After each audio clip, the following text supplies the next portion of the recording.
Campfire cooking. Campfire cooking. Turkish edition. Turkey edition. It's the pillock edition, really, isn't it? So we got some pillock batten and some pillock doner, and we got some sticky rice.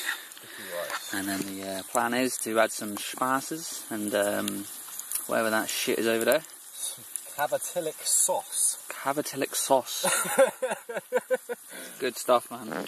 So this is our dinner tonight, and if this is a success, this could become the Turkish official turkey dinner for while we're here for the next 2 months. Say 2 months, mate. The Indian visa is going to be back probably next week. Yeah. Well, we say 2 months maximum anyway. Yeah. But yeah. So anyway, we'll let you know how it tastes after. It's going to taste like shit. Nah, I reckon it's going to taste salmon. That looks nice. Probably will taste good, like. So campfire cooking. Turkish edition.